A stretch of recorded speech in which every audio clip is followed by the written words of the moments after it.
Dimanche dernier, la liturgie nous présentait la réaction de deux hommes, Jérémie dans la première lecture et Pierre dans l'évangile. Tous deux étaient invités à renoncer à leur esprit de suffisance pour accueillir l'idéal divin. Voilà pourquoi le Christ nous donnait trois consignes comme mode de vie. Marcher derrière lui, avec lui et comme lui, prendre sa croix et le suivre. Nous célébrons aujourd'hui le 23e dimanche ordinaire de l'année liturgique A. Les lectures de ce dimanche parlent de la correction fraternelle. Ézéchiel, en première lecture, rappelle sa responsabilité personnelle. L'apôtre Paul, en deuxième lecture, rappelle les racines de la correction fraternelle qui se trouve dans l'amour mutuel. Et enfin, l'évangéliste Matthieu nous enseigne comment pratiquer la correction fraternelle à la manière de Jésus. L'extrait de la première lecture que nous lisons met en évidence la tâche du prophète. Cette tâche est à comprendre dans le sens de la solidarité et s'exprime dans l'image de la sentinelle. Le Seigneur, en s'adressant au prophète Ézéchiel, dit « Fils d'homme, je fais de toi un guetteur pour la maison d'Israël. » Posons-nous la question. Qu'est-ce qu'une sentinelle? Quel est son rôle? La tâche de la sentinelle est difficile car elle doit faire preuve d'une vigilance et d'un équilibre exceptionnel, sous peine de tomber dans deux extrêmes opposés, soit sous-estimer un mouvement suspect, ce qui pourrait coûter cher à toute la communauté, soit créer la panique et l'inquiétude. L'image de la sentinelle exprime donc la mission du prophète Ézéchiel. Être le guetteur d'un peuple sans ville et sans mur.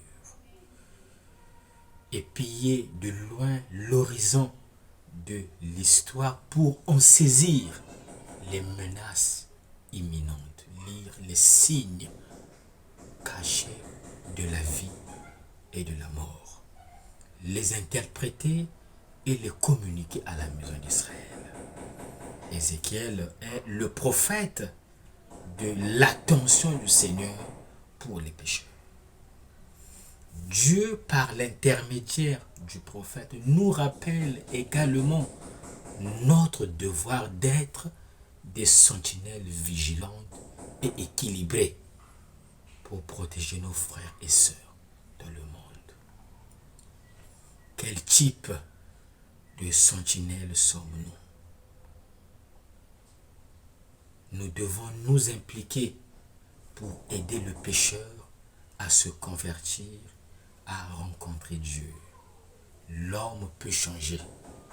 Aucune position n'est humiliable. L'homme se trouve entre la possibilité de la perversion et du changement.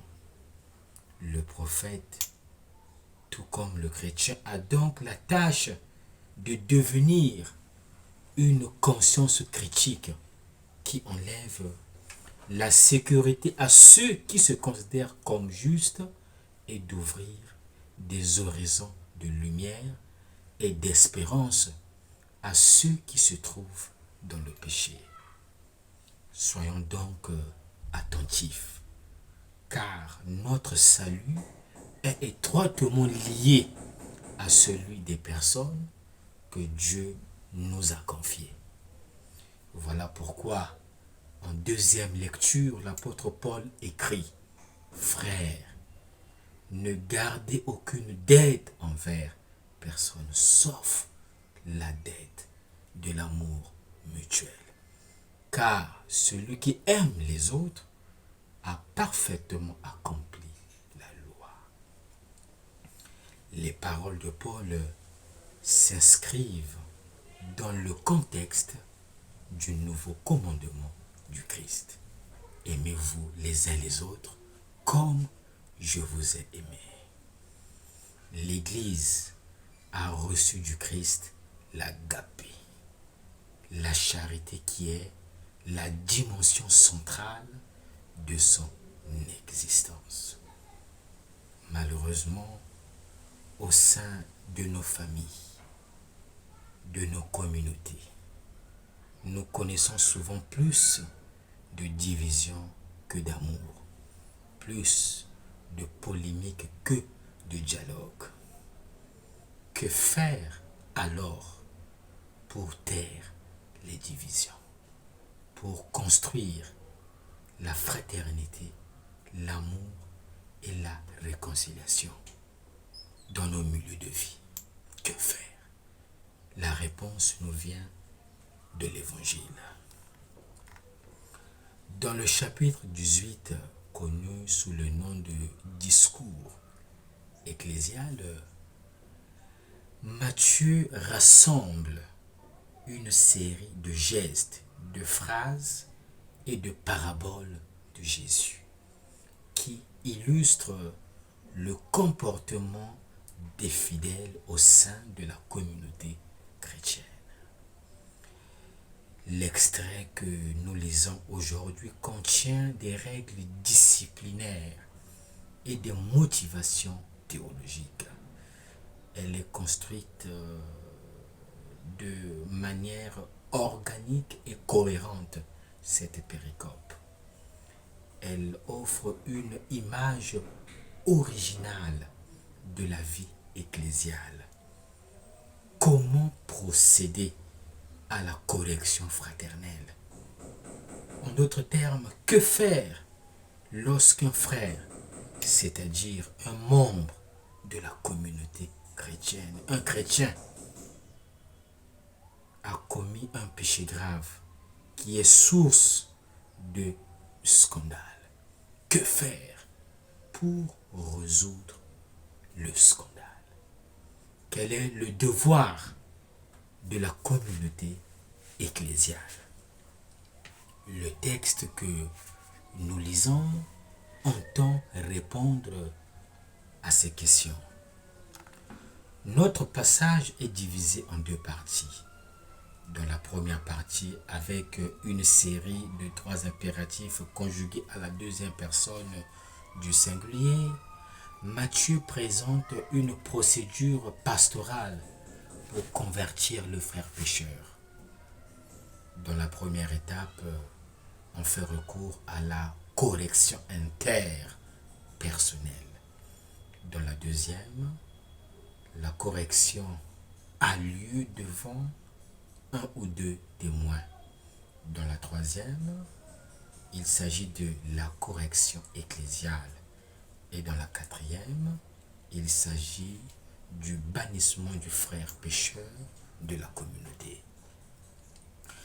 L'unité de cette première partie est également dominée par l'utilisation des verbes écoutés et les 3 formes d'impératif: exhorte-le, prends-le avec toi, dis-le à la communauté.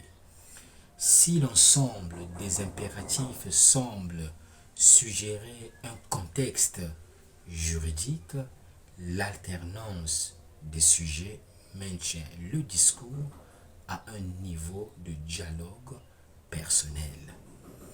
La seconde partie de notre passage évangélique indique les motivations théologiques de la correction fraternelle, exprimées à leur tour par les verbes à la deuxième personne du pluriel. La première motivation est construite avec un double parallélisme. Tout ce que vous aurez lié sur la terre sera lié dans le ciel, et tout ce que vous aurez délié sur la terre sera délié dans le ciel.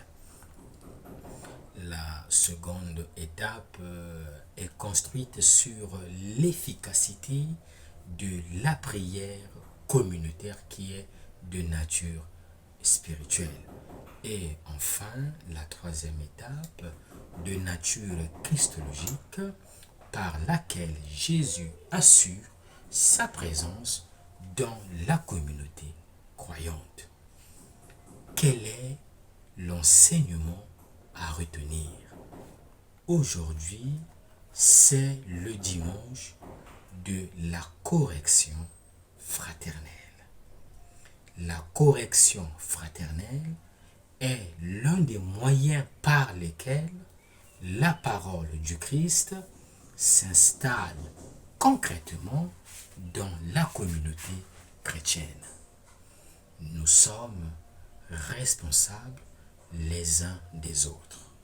Nous sommes appelés à exercer le ministère de la correction fraternelle envers nos frères et sœurs.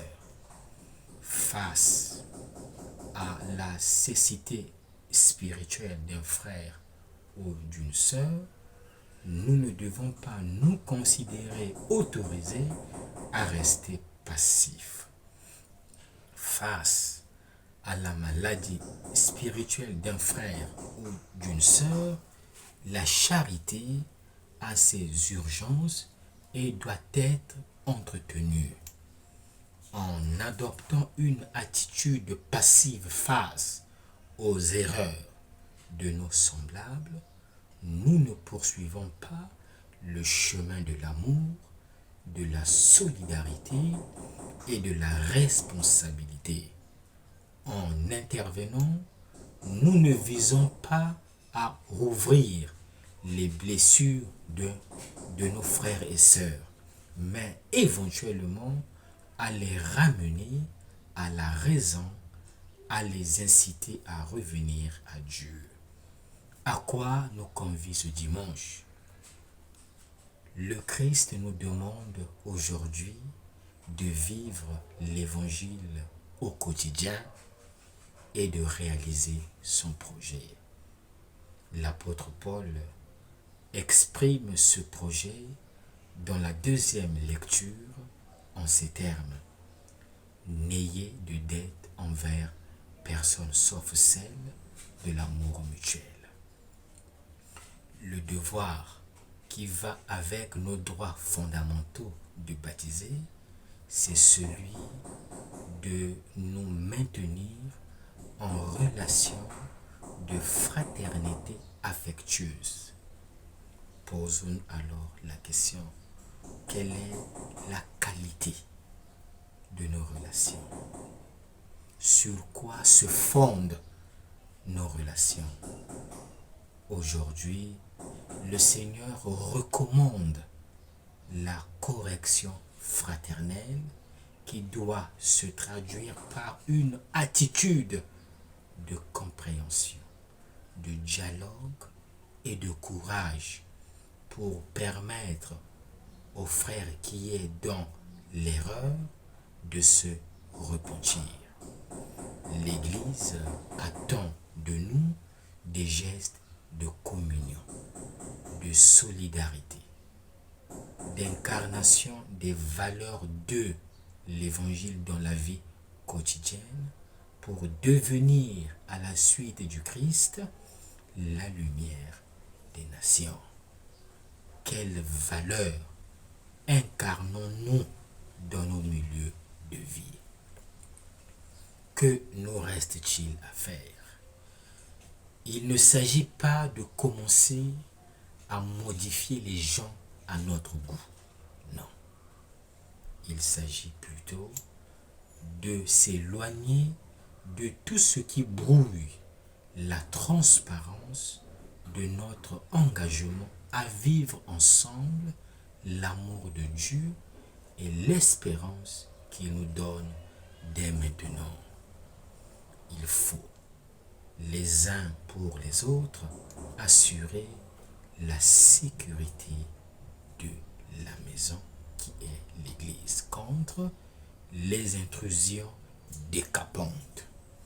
Un peu comme le veilleur de la première lecture assurait jadis la sécurité des villes en surveillant l'arrivée éventuelle des ennemis. Enfin, il ne nous reste plus qu'à conjuguer le verbe promouvoir. Promouvons une culture de la fraternité, de la réconciliation et du dialogue dans nos milieux de vie. Disons non définitivement à la violence, à la médisance et à l'orgueil. Bon dimanche à tous et que Dieu vous bénisse.